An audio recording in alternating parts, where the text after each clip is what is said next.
Bonjour, bienvenue dans 25 minutes sans Congossa. Aujourd'hui, nous allons à la rencontre d'une artiste très pétillante. Vous voulez savoir qui c'est? Prenez place. 25 minutes sans Congossa, c'est maintenant. Bonjour Créole. Bonjour. Bienvenue dans 25 minutes sans Congossa. Merci, ravie d'être là. Merci et merci à toi d'avoir accepté cette interview. Alors, coutume dans cette émission, comment ça va? Je vais très bien même. Donc merci. Alors, Et vous, ça va? Je vais très bien, merci. Il y a des personnes qui vont regarder l'émission qui ne vous connaissent peut-être pas encore. Pourriez-vous vous présenter pour celle-là? Alors, je m'appelle Créole, la Fantastique Diva. Je suis artiste gabonaise internationale. Voilà, actrice, voilà, comédienne, voilà. Créole, on vous voit adulte, on voit comment vous êtes, extravertie. Petite curiosité, quel genre de petite fille étiez-vous? Alors, je peux dire sans l'ombre d'un doute que j'étais une enfant hyperactive. Donc, à moi toute seule, on avait l'impression d'avoir une quinzaine de gosses dans la maison. En fait, ça n'a pas changé. Donc, voilà, on va dire ça, que j'étais quand même une enfant très active, comme ça. Voilà. D'accord. Votre père, Black Joss, c'était un monument de la musique gabonaise, décédé aujourd'hui, paix à son âme. C'est de lui que vous vient cet amour de la musique et de la scène? Je pense que très certainement, c'est dans le sang, comme on dit chez nous, et qu'aujourd'hui, la musique fait partie intégrante de ma vie. Mais je pense clairement que j'étais influencée par le travail que faisait mon papa. J'ai grandi dans cet univers-là. Depuis petite fille, mes jouets à la Noël ou aux anniversaires, c'était des instruments de des musique, micros, des pianos. Micros, des guitares, des pianos. Et je pense que inconsciemment, je suis en train de faire la même chose avec mon fils. La destinée. Voilà, donc voilà, c'est un peu ça. Votre première expérience studio, elle date de quand? Alors, je ne sais pas, ça remonte quand même. Je pense que j'étais très jeune. Je devais avoir, je sais pas, 14-15 ans. Et voilà, ça remonte. C'est mon papa qui m'avait emmené au studio, je crois, de monsieur Marcel Diabio. D'accord. Et il voulait que je fasse des chœurs sur l'une de ses chansons. Voilà. Et votre nom de scène, Créole, d'où vous vient-il? Qu'est-ce qui vous a inspiré à prendre ce nom de scène? Quand je suis en famille, les gens m'appellent, ma famille, les membres de ma famille m'appellent Moussito en fait. Du coup, j'ai voulu me séparer un peu, surtout en grandissant avec l'adolescence aussi. J'ai voulu avoir un petit prénom qui glosse un peu pour les garçons et tout ça. Donc, j'ai choisi Créole parce que j'ai trouvé ça très exotique. Ah, mais c'est très beau, et c'est rare aussi. Oui, voilà. Créole, vous avez été chez Direct Prod, aujourd'hui vous ne l'êtes plus, vous êtes indépendante. Mais on trouve quand même que c'est bien organisé. Alors, financièrement, comment ça se passe? Comment vous trouvez les moyens? Parce que quand même, on trouve que c'est pas mal ce que vous faites. Mais disons que il y a une organisation. Il faut savoir que Créole ne travaille pas toute seule, d'accord? Et que j'ai une équipe qui travaille avec moi et on s'organise tout simplement, voilà. On fait des économies, mais on est aussi beaucoup sponsorisé par des personnes, par des fantastiques bien sûr, parce que les fantastiques, c'est pas Chapeau que... les fantastiques. Mais voilà, on est sponsorisé et puis il y a l'équipe qui s'organise avec les petites entrées qu'on a pour faire les choses. Mais le plus important, c'est de bien faire les choses. Et aujourd'hui, s'il y a un producteur qui revient vers vous, est-ce que vous irez signer avec lui ou vous préférez continuer comme ça Tout dépend de la nature du contrat. D'accord. Tant que c'est un contrat qui me valorise en tant qu'artiste, il faut dire qu'aujourd'hui, je suis pas seulement indépendante. J'ai monté ma structure, c'est-à-dire Fantastique Production. Et je suis signée chez Fantastique Production. Donc, s'il y a un producteur qui regarde, qui regarde l'émission et qui veut travailler avec moi, ce producteur devra négocier mon contrat avec le label Fantastique, tout simplement. Très bien. Créole, Oui. Vous n'avez pas de producteur, mais aujourd'hui, vous êtes la star gabonaise des réseaux sociaux, une as de la communication. Vous avez su développer un marketing d'influence. Alors, vos lives sont attendus comme le communiqué final du Conseil des ministres. Donc, vous voyez à quel point vous êtes en haut. Donc, que représentent les réseaux sociaux pour vous? Bon, pour répondre de manière générale, moi, les réseaux sociaux, c'est juste des plateformes au travers desquelles je peux me rapprocher de mes fans et que ça me plaît d'être en contact avec mes fans, de partager mon quotidien, mes hauts et mes bas avec les personnes qui me soutiennent dans ma musique en fait. Donc, c'est pour moi le moyen d'être proche de mes fans en fait. Donc après c'est vous qui dites que je suis une star des réseaux. Mais bien sûr, qui connaît pas Créole la diva. Créole. Alors, la musique seule ne suffit pas à faire connaître. Il faut également mettre en avant, on va dire, des éléments personnels. Vous mettez régulièrement votre fils aussi sur vos lives. Mais bien sûr, il faut dire que les artistes au Gabon commencent à comprendre. C'est-à-dire, ça a démarré très timidement, mais les artistes commencent à comprendre que les réseaux sociaux, c'est vraiment une plateforme sur laquelle on peut se faire énormément de revenus, que ce soit sur le plan digital directement ou bien sur le plan marketing commercial, c'est-à-dire utiliser son image ou sa marque voilà, et vendre différents produits. Voilà, avant, on avait besoin qu'un producteur vienne nous chercher et aujourd'hui, on se met en avant et on se fait quoi. Voilà. Créole, parlons de l'année 2020. Si pour beaucoup, c'est une année qui a été, on va dire, une année maudite, entre guillemets, 2020 reste quand même un bon cru pour vous. Qu'en pensez-vous? 2020, voilà, même si le début a été un peu caillouteux, comme j'aime dire, pittoresque. Catastrophique. Catastrophique. Mais dans l'ensemble, je pense qu'on a su s'adapter et rebondir comme il fallait. Là, je parle de mon équipe et de moi-même. Donc, je trouve que dans l'ensemble, ça va, l'année a glossé. Hein. Voilà. Ça glosse. Il faut qu'on mette en avant, parce que je veux insister un peu sur les réseaux sociaux, parce que vous arrivez à faire d'un bad buzz quelque chose d'extraordinaire. Alors, je prends pour exemple ce clash que vous avez eu avec Jojo et 2MJ. Et aujourd'hui, on ne retient que la bougie. C'était important pour nous de finir ce bad buzz sur une note très positive. C'est plutôt réussi. Un petit mot sur le clip. C'est vous qui avez choisi l'équipe de tournage ou c'est elle qui est venue vers vous? C'est moi qui va vers l'équipe de tournage parce que je me dis, là je sors du studio, j'écoute le rendu, je saute de joie parce que je me dis, mon Dieu, un bad buzz de 1 mois, on a pris les réseaux sociaux en otage pendant près de 1 mois et j'écoute la chanson, je suis tellement contente parce que je danse déjà en fait, c'est-à-dire c'est le produit final est fantastique. Le clip est magnifique, et je me dis, bravo à l'équipe. Qui peut sublimer cette chanson, qui peut nous faire un visuel de taille en fait. Et là, je pense à Vince Moussamba, qui est un super beau réalisateur aussi. Qui a notamment fait le clip de African Legend. C'est comment? C'est comment, voilà. Donc, j'ai contacté, puis comme le son avait déjà toute son histoire, fait son buzz. Je pense qu'il était ravi de nous accompagner sur cette projet. Et puis c'est une musique qui reste dans la tête, hein, donc voilà.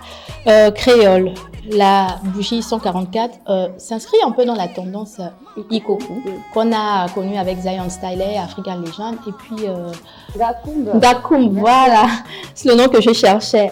Est-ce que vous pensez aujourd'hui qu'on peut faire de ce style musical vraiment une marque gabonaise, quoi, un peu comme le Zouglou en Côte d'Ivoire, le Makossa au Cameroun. Mais bien sûr, c'est le but, tu sais, toutes les chansons qui marchent en ce moment, dans le monde, c'est surtout, on a cet exemple palpable au niveau du Ghana et du Nigeria. Ce sont vraiment des rythmes locaux. Voilà, des rythmes locaux, merci, que les gars essaient d'urbaniser un peu, de mettre une petite touche urbaine dessus. Et on voit bien le résultat. Enfin, nous, on danse au Gabon comme si Et puis, ça marche bien, hein, plus que les chansons que j'ai citées. Bon, hormis Ngakoum, c'est ça. Oui. Zion Staley et African Legend ont quand même mis 800 en haut. Voilà cette tendance-là. Donc, je pense que ce serait vraiment très bien pour le Gabon, même si c'est pas les cocos, hein, même les launes. Il faut faire confiance. Développer nos rythmes locaux. Voilà, il faut développer nos rythmes locaux. Et là, c'est valable pour tous les artistes de toutes les 9 provinces. Il faut développer nos rythmes locaux et en faire, on peut urbaniser ça un peu, c'est-à-dire ajouter la moderniser ça un peu. Et puis que ça donne quelque chose de nouveau. De glossant. De magnifique, de fantastique en fait. Créole, votre année 2020, enfin la fin de votre année a été marquée aussi par, on va dire, une petite histoire avec une maison de téléphonie. Bon, on va pas citer le nom parce que les personnes qui vous suivent ont vu ce qui s'est passé. Alors moi, j'aimerais juste savoir aujourd'hui où en sont vos rapports et quel est le point de la situation. Tu sais, c'est... Comment dirais un malentendu, mais on a essayé de faire une conférence de presse pour faire comprendre nos préoccupations à ce niveau. Et je pense que mon manager, il a très bien géré, on s'est expliqué et qu'à l'issue de cette conférence de presse, justement, cette maison de téléphonie a fait preuve de, comment je peux dire, de sagesse en fait. C'est-à-dire qu'ils ont été ouverts au débat. Et prêt à vous rencontrer. Bien sûr, prêt à nous rencontrer. C'est plutôt bien. Parce que il faut quand même dire que les réseaux sociaux. C'est une bonne issue, hein. Voilà, les réseaux sociaux, c'est pas la meilleure façon de s'exprimer, surtout pour une artiste assez impulsive comme moi. Et que je peux partir dans... ça peut déraper. Ça peut déraper. Donc, c'est toujours important de faire une conférence de presse et expliquer les choses de façon générale et mieux, en fait. Du coup, ça c'est très bien fait et je pense que les choses sont en bonne voie pour être résolues. Ouais. Créole, j'ai envie qu'on mette en avant un autre point de votre personnalité. Alors, vous avez la main sur le cœur. À chaque fois qu'il y a une situation, on va dire, difficile ou que une personne se trouve en difficulté, vous venez toujours le mettre sur votre page, vous utilisez vos plateformes pour qu'un plus grand nombre soit au courant de la situation. Vous avez même votre fondation Créole, la Diva. Un petit mot sur cette fondation? Oui, la Fondation Créole qui œuvre déjà depuis 2018. Maintenant, c'est en 2021 que je développe un peu la page Facebook et Instagram de la Fondation. Parce que tout simplement, au départ, c'était vraiment dans un but personnel d'apporter mon aide aux personnes nécessiteuses. Cette fondation vient en aide à toute catégorie de personnes dans le besoin. Voilà. Donc maintenant, avec l'arrivée du Covid-19, on est vraiment limité dans les mouvements et dans les actions. Dans nos actions. Du coup, on peut plus, je peux plus rentrer des fonds comme avant. Je pouvais donner des concerts pour aider les personnes nécessiteuses. Créole, on va en profiter pour passer un message. S'il y a des personnes qui nous regardent, qui ont des moyens et qui parfois n'ont pas envie de se mettre en avant, voilà, ils peuvent très bien la Fondation Créole, la Diva est là. Pour que nous puissions nous rapprocher de ces personnes-là pour aider. Donc je disais que à cause du Covid-19, maintenant, on peut plus faire des prestations. Je pouvais faire avant une prestation et prendre la totalité des fonds pour aller aider des enfants ou des personnes âgées. Maintenant, avec la limitation là, j'ai jugé nécessaire de créer les pages pour lancer des collectes de fonds. D'accord. Et de permettre à toutes les personnes qui veulent aider d'apporter leur pierre à l'édifice. Voilà. Créole, j'ai envie qu'on parle projet. Quels sont vos projets pour l'année 2021? Alors, pour cette année, Déjà, nous sommes en train de préparer la tournée média en Afrique de l'Ouest parce que voilà, on veut un peu bouger de nos frontières. On veut agrandir la famille fantastique. Donc, on va glosser un peu du côté de l'Afrique de l'Ouest là-bas. Et puis, en parallèle, j'ai la sortie de mon album. Qui arrive très bientôt. Qui arrive, oui, cette année aussi, 2021. Ce sera mon premier projet, mon premier album. Parce qu'il faut dire aujourd'hui que je suis une artiste reconnue, mais je n'ai Vous n'avez pas d'album, c'est des singles, on va dire. C'est des singles que je sors à chaque fois et tout. Et en tant qu'artiste, c'est très bien un challenge de sortir un projet, de sortir un album. Et c'est très compliqué. Et disons en étant artiste indépendante, j'aimerais relever ce défi. On vous encourage, hein. Et les Fantastiques attendent cet album. Oui, je sais. Créole, vous avez parlé donc d'aller à l'étranger.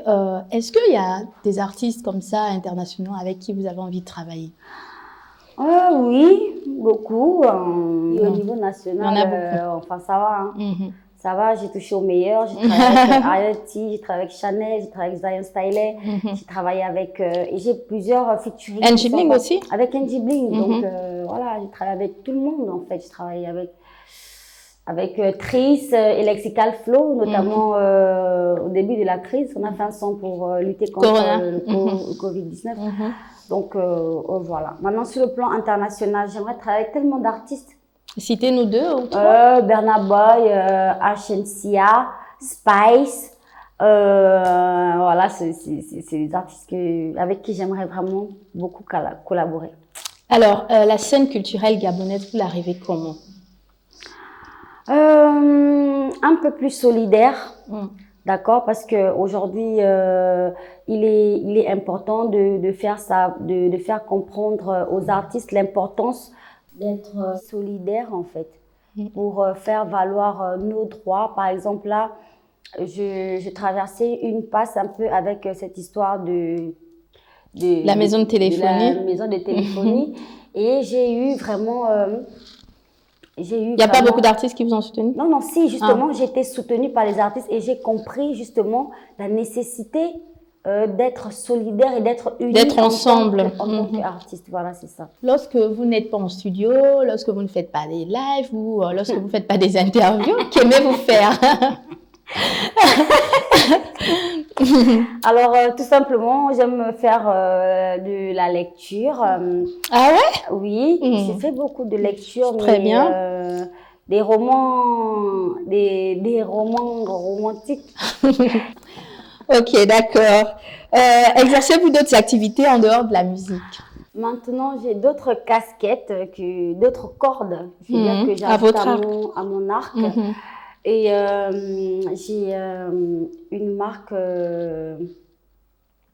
de cosmétiques que je suis en train, parce que j'hésite, parce que en fait il n'y a pas que dans le votre fameux gloss là. Bien sûr. Alors j'ai lancé mon gloss il y a déjà quelques mois et je peux vous assurer que ça marche très bien. Bravo. J'ai lancé aussi récemment des parfums et voilà, avant j'avais lancé une ligne de t-shirts qui a très bien marché. Les vêtements. Des vêtements et maintenant j'essaie d'élargir un peu plus la gamme. La gamme. Donc j'ai fait une marque de streetwear cette année, des collants, des débardeurs, c'est très des bien. casquettes et tout ça. Très bien, vraiment vous êtes une femme battante. Merci beaucoup. Alors Créole, nous allons passer à la deuxième partie de l'émission, une rubrique un peu différente de celle-là, ça s'appelle Confidence pour Confidence. Jingle.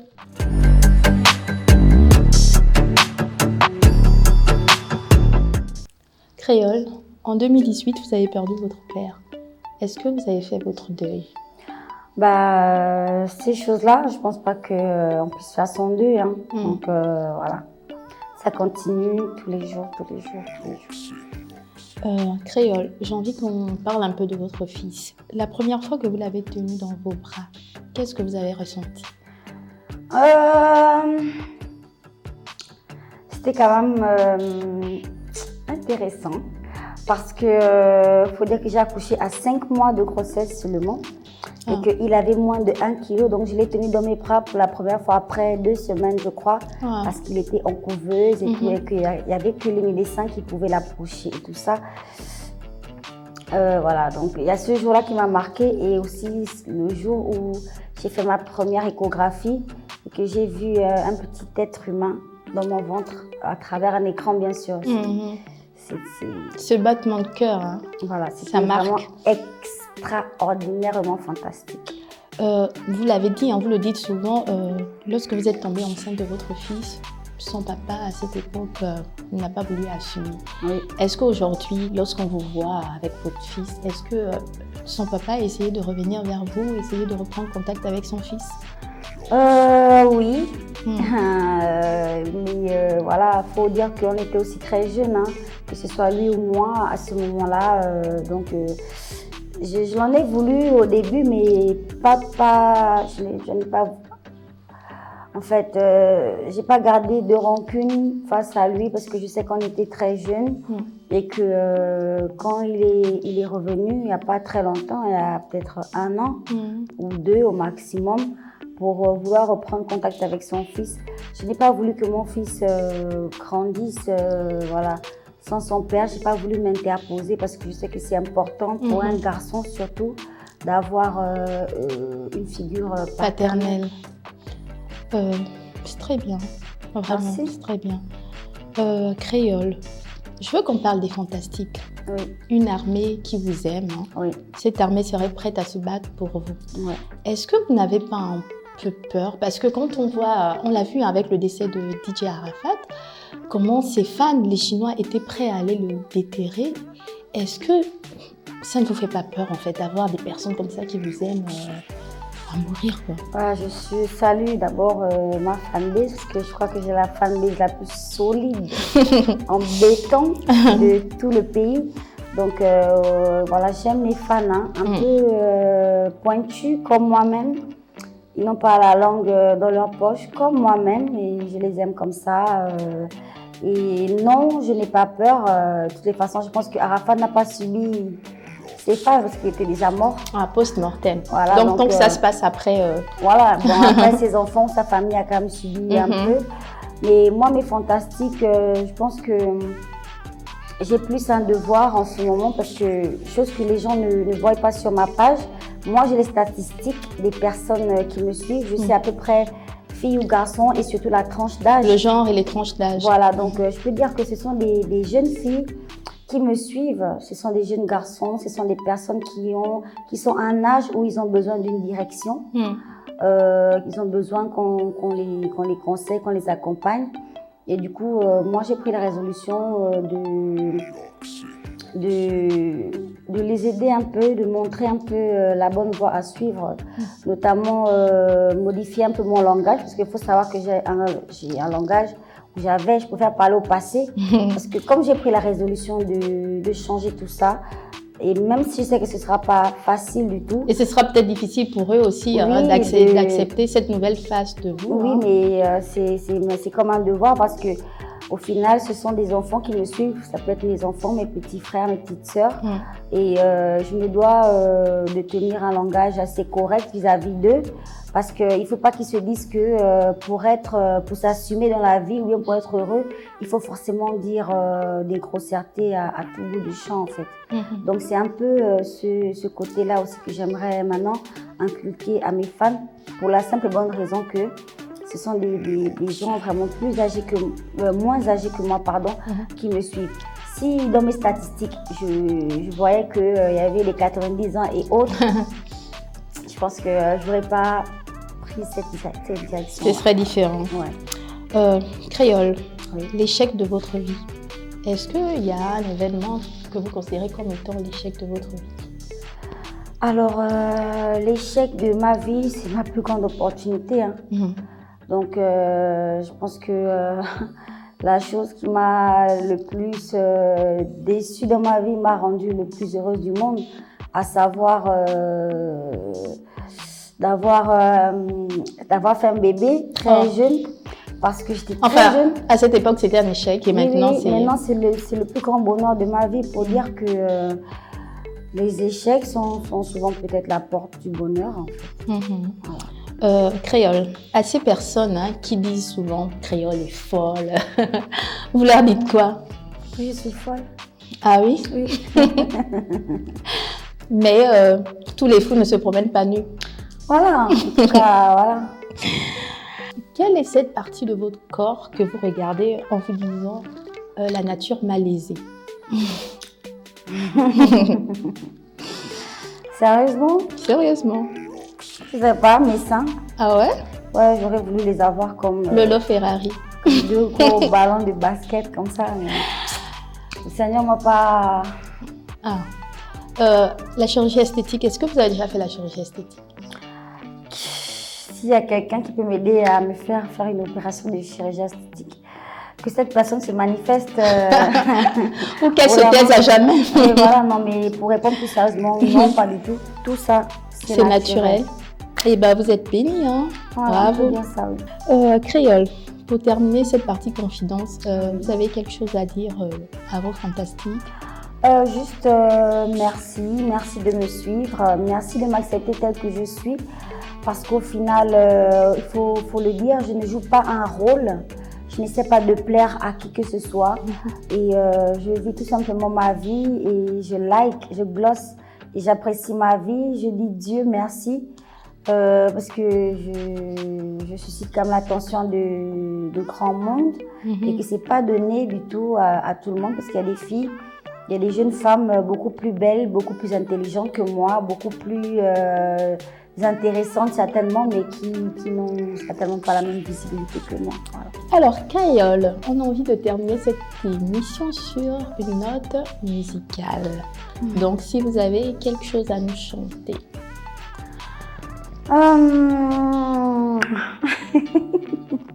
Ok, d'accord, choisissez, parce que apparemment vous êtes aussi une fantastique.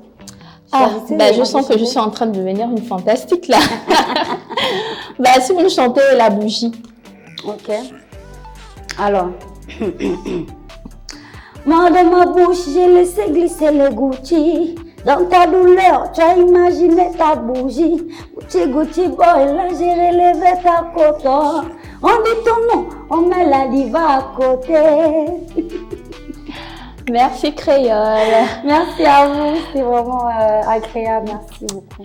Alors, cette émission est à présent terminée. Merci de nous avoir regardés. Rendez-vous très prochainement avec un nouvel invité et dans un nouveau numéro. Bye bye.